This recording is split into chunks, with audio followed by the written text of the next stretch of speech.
Концептот на правична и рамномерна застапеност не е само последица на уставните амандмани произлезени од Охридскиот рамковен договор, туку едно од основните принципи врз основа на кои се уредуваат современите мултиетнички општества. Од една страна, ова значи релативно рамномерно представување на различните етнички заедници во администрацијата, судството, јавниот сектор и така натаму, но од друга страна, овој принцип не смее да го повредува начелото на квалитет и вредност, нешто што во македонското општество со години се проблематизира. Податоците на Центарот за управување со промени кажуваат дека спроведувањето на фамозниот балансер е нешто што е подложно на крајно негативни јавни перцепции, особено во делот со изјаснувањето на етничката припадност, категорија која може да биде предмет на бројни манипулации, но и повреди на човековите права доколку промената на ваквото изјаснување се забрани или ограничи. Конечно, најавата за комплетно укинување на балансерот во јавниот сектор упатува на една многу очигледна дилема. Што би го заменило? За проблематиката на балансерот, неговото функционирање, предизвици, но и иднина, зборуваме со Неда Малеска од Центарот за управување со промени и Константин Битраков од Правниот факултет при УКИ.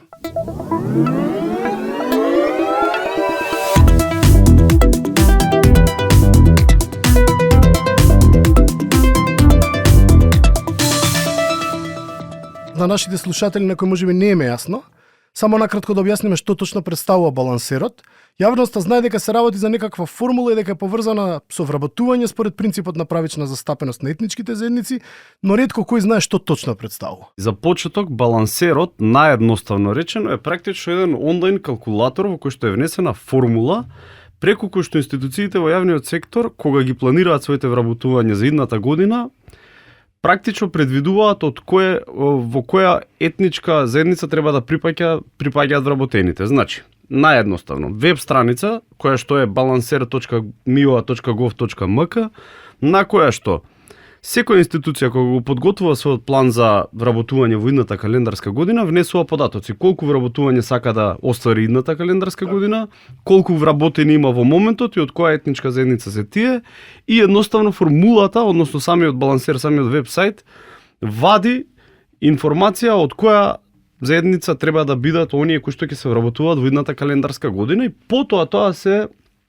пресликува на некој начин во јавните огласи за вработување. Балансерот произлегува од концептот на еднакви можности и еднаква застапеност на етничките заедници во јавната администрација, всушност произлегува од одредена концепција во рамковниот договор во која што 2001 година, во која што се обврза државата да обезбеди еднакви можности за привработувањето, особено во јавниот сектор, на сите припадници на заедниците, кој што понатаму стана една уставна категорија, и во 2015 година некаде, кога се изработуваа законите за вработени во јавен сектор и законот за административни службеници, се отвори дискусија како да се обезбеди оваа правична застапеност. Тогаш се донесе еден правилник, кој што правилник предвидува алатка, тоа е оваа алатка, балансер, кој што се врзува со пописот на населението и кој што треба да обезбеди правична застапеност на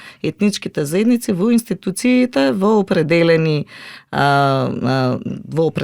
да речам општини, согласно со пописот на општините, или на ниво на градот Скопје или на централните институции согласно со резидентното население. На кои сфери се однесува балансерот и дали постојат исклучоци од употребата на формулата предвидена со него? Па, кога се воведе балансерот 2015 година, бидејќи представува инструмент кој што е прецизиран во Законот за вработени во јавен сектор и се однесува на сите вработени во јавен сектор, но кога почна неговата примена, се свати дека е тоа речиси невозможно да се реализира на сите вработени во јавниот сектор, бидејќи Министерството за информатичко општество дава согласно само за административните службеници. Да. Па така, сега балансерот се однесува само за административните службеници во државната администрација и вработените во административни службеници вработени во институциите од јавниот сектор, ако сакате здравствени установи, сакате социјални установи кои што извршуваат административни работи, но не и на давателите на услуги или на професиите, не се однесува неминовно балансерот на социјални работници, психолози во областа на социјална работа и политика или здравствени работници во областа на здравството. Постојат исклучоци, исклучоците се малку, во суштина е наведено во Законот за вработените во јавниот сектор дека балансерот не се применува на воспитно образовни установи, високо образовни установи и јавни научни установи, како и сега не ја знам точната формулација, меѓутоа во суштина национални театри во кои што работата се одвива на македонски или друг така, конкретен јазик, на специфичен јазик.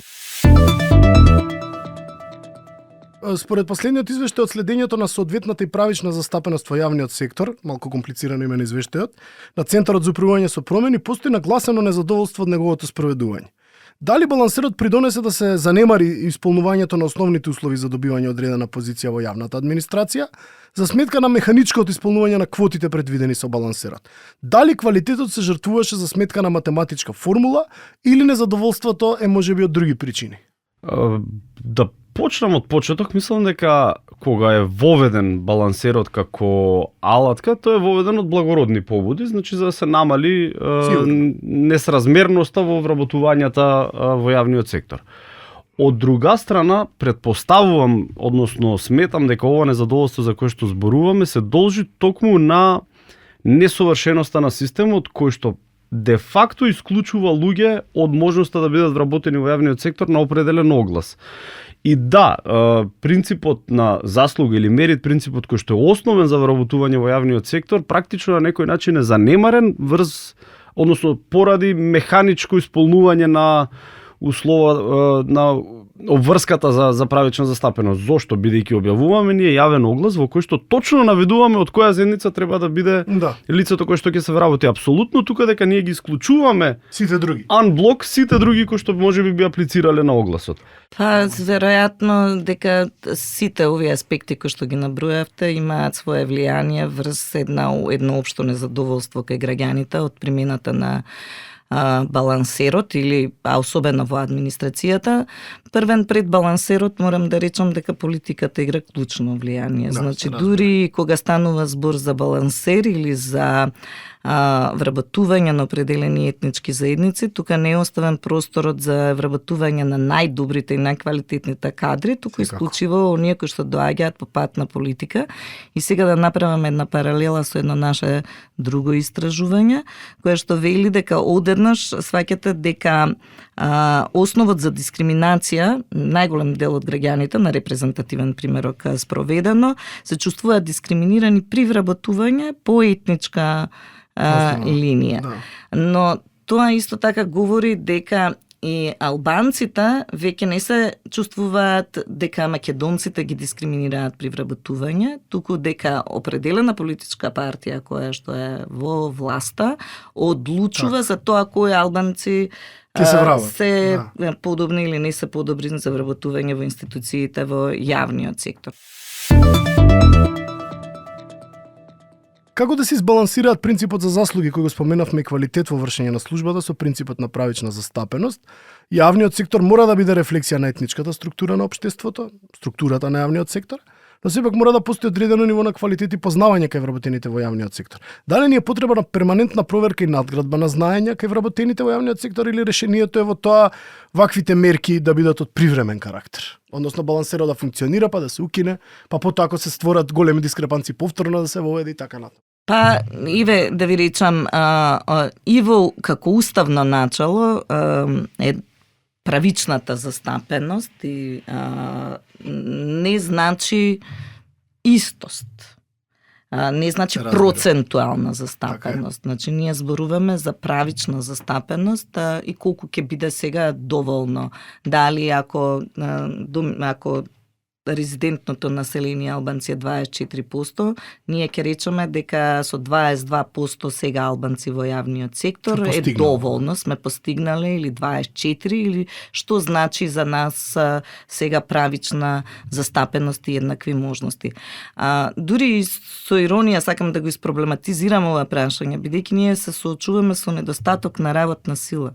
утре нема да ни биде битно дали ќе бидат македонци и албанци, Да. бидејќи тоа се Нема да биде граѓани на прашање државата, воопшто. нема да Така биде е. не треба и не треба да биде прашање, бидејќи ни треба работна сила, а кој да ги има квалификациите треба да дојде, а не да се мериме низ балансирот, уште 1% или 2% сме ја постигнале Така е. правичната застапеност или не сме ја постигнале.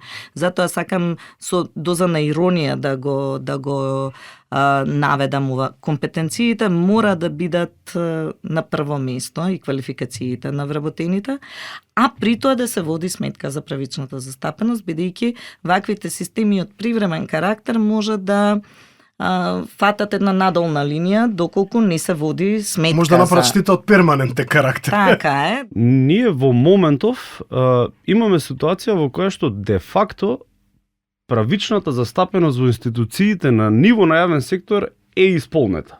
Ако одиме сега институција по институција, може ќе забележиме дека има неконзистентности. Например, ми падна во очи Министерството за политички системи и односи меѓу заедниците, кое што сега е Министерство за односи меѓу заедниците, каде што скоро 90% од работените се припадници на албанската етничка заедница. Меѓутоа, на ниво на јавен сектор ние имаме правична застапеност и во таа смисла во овој момент, ако политичките носителите на политичката волја, на политичката власт кај нас решат дека ќе се укине балансерот, може тој сосема лесно да се укине.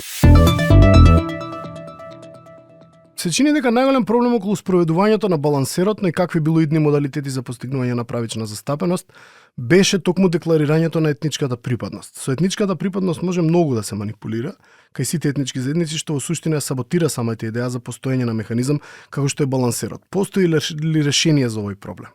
Да бидам искрен, јас решението не можам да го смислам или да го видам во Бидејќи моментов. мораат да се изјаснат во одреден Мораат момент. да се изјаснат и факт е дека главната злоупотреба за која што слушавме последниве неколку години во смисла на вработувањата во јавниот сектор е декларирањето на етничка заедница од која што лицето практично не е. Значи, Така. штом јавниот оглас предвидува дека треба да биде примено лице од известна етничка заедница, јас се декларирам како припадник на таа етничка заедница, иако ниту според името, ниту според мајчиниот јазик, ниту според било која друга карактеристика, јас веројатно не сум припадник на таа етничка заедница. Во законот, предлогот на закон за вработени во јавниот сектор, кој што беше исто до собранието донесен 2023, доставен како предлог од владата 2023 година, имаше една одредба, или може би беше во законот за административни службеници, дека за да се вработи лицето во служба административна, креира профил на Агенцијата за администрација и со тој профил потоа аплицира електронски на отворените огласи.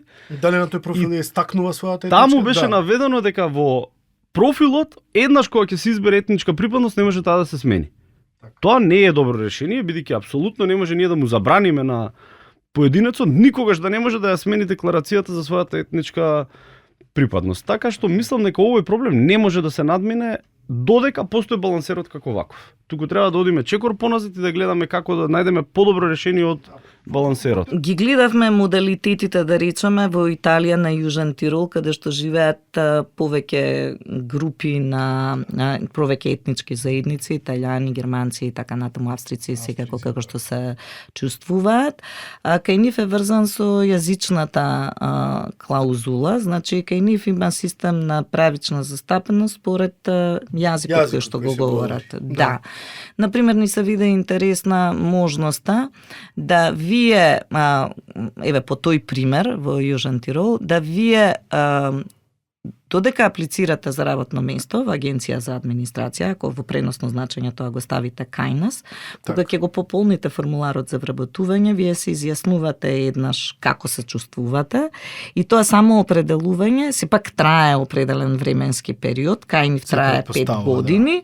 Да речам дека со истиот профил ги аплицирате и за други работни места. На што се однесуваат најавените промени, дали знаеме, на балансерот? Дали се планира укинување на целиот механизам, промена во формулата или нешто трето? Не можам во овој момент да кажам, она што нашето воочување е дека во предизборните програми на коалиционите партнери сега во власта има диаметрално спротивни разлики. И изјави да има овие два дена диаметрално спротивни. Да, во однос на балансирот. Па не сум сигурна. Еве, синоќа имаше една дискусија на представниците на Влен, кои што велат треба да се отвори Дека во една... закон ќе се стави, така рекла. Да, во закон и да се отвори една поширока дебата, бидејќи ова прашање мора да има, ми се чини, поширок консензус и поширока дебата. Секако. Дури законското Системско е. решение Да. може да биде и подобро можда решение од ваквото како што е сега балансерот. Значи, дури и предходната влада, зборувам владата чиј мандат заврши 2024 година, кога усвои стратегија за реформа на јавната администрација, имплицитно предвиди укинување на балансерот. Во еден дел од стратегијата, во наративниот дел, Така. пишува новите закони за вработените во јавниот сектор ќе практично ќе ги воспостават како главни принципите на компетентност и стручност и со тоа ќе нема потребата од балансерот. Јасно. Така што и таа влада предвиди укинување. И оваа сега нова влада, колку што јас следам во јавноста, предвиди укинување на балансерот, што пак ќе повторам, не е никаков проблем. Балансерот го немало до 2016 година, значи Да. не е дека ние апсолутно мораме да имаме балансер. Едноставно може политичката власт да рече во ред, во овој момент ние имаме постигнато правична застапеност во онаа мера во која што нам ни е потребна,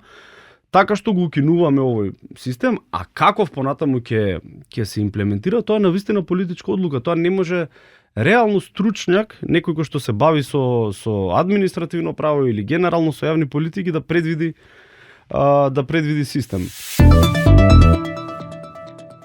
Добро, и потполно да се укине овој механизам, сепак мора да постои начин преку кој ќе се обезбеди понатамошното почитување на принципот на правична застапеност, барем во одредена мера. Што би можело да го замени балансерот и постојат ли алтернативни механизми кои би биле соодветни за нашето општество и што кажуваат искуствата на другите земји? Што би можело да го замени балансерот? Повторно ќе речам, тоа е политичка одлука. Како ќе реши владата, бидејќи во суштина методологија за спроведување на принципот на правична застапеност како подзаконски акт носат двајца министри. Тоа беа порано министерот за информатичко општество и администрација и министерот за политички систем и односи меѓу заедници, сега имаат променети називи. Нели, министер за јавна администрација и министер за односи меѓу заедници. Меѓутоа тие двајца ја носат методологијата, значи станува збор сосема за политичка одлука. Можеби ќе решат дека не треба никаква алатка да постои извесен временски период. Можеби ќе решат дека ќе постои некоја слична алатка во еден нацрт на законот за вработени во јавниот сектор кој што повеќе нацрти беа представени во јавноста минативе 5-6 години, меѓутоа ниеден не беше усвоен, беше предвидено балансерот да се користи само за административните службеници и помошно-техничките лица, значи хигиеничари, возачи, лица кои што одржуваат објект, не и задаватели на јавни услуги како професори, лекари, слично. Можеби тоа ќе одлуката. Меѓутоа, за тоа реално може да одлучи само владата во овој момент, односно политичката власт. Иве да не се повторувам, вие го спомнав примерот на Италија, ви еден од механизмите за кој што велите што би можело да се направи. Па ние веќе воспоставивме една култура во која водиме сметка за правичната застапеност. Дозволете кај нас да го земам примерот. Вие неминовно во балансерот воопшто не се однесува на лекари, не се однесува на социјални работници, балансерот не се однесува на царина, не се однесува на царинските работници, значи на давателите на услуги. Ако сакате да не ви ги набројувам, армија, полиција, јавно обвинителство и судство и така натаму. А сепак имаме и водиме сметка за да имаме еднаква представеност на сите етнички заедници во тие структури. Така што, значи, веќе развиваме култура да водиме сметка за ваквите принципи и тоа доволно демонстрира дека како општество може би и сме созреале да бараме некои други поприлагодливи, подобри решенија од ова кое што го имаме сега. Реков, тоа е една математичка пресметка без да се води сметка за компетенции, за се само на етничката припадност, врзана за една институција. Укинувањето на балансерот при вработувањето во јавниот сектор повлече редица дебати во македонското општество. Неговото спроведување секако не беше најсовршено до сега, а перцепцијата на јавноста е дека и често се злоупотребуваше. Анкетите покажуваат дека граѓаните се сомничави по многу аспекти врзани за неговата примена, а особено декларирањето на етничката припадност. Сепак, ова не амнестира како општество да продолжиме да бараме механизам кој од една страна ќе обезбеди барем некаков минимум на правична застапеност на различните етникуми во јавниот сектор, но од друга страна ќе се грижи за запазувањето на минимум квалитет и мерит во добивањето на одредена позиција. Модалитетите како ова може да се реши се различни, а кој пат ќе се одбере за во иднина останува да се види. Секако мора да е поуспешен од досегашниот. Ова беше се за оваа сезона. А сега ова е последниот подкаст во едицијата на подкасти кои се објавува скоро 2 години каде јас бев домаќин. Ви благодарам за сето внимание и за целото посветено време. До некое следно слушање ве поздравува вашиот домаќин Ненад Марковиќ, но и целата екипа на Институтот за комуникацијски студии, Ана Алексовска, Младен Павлевски и Александар Стаматовски. Дами и господа, другари и другарки, задоволството беше пред се мое.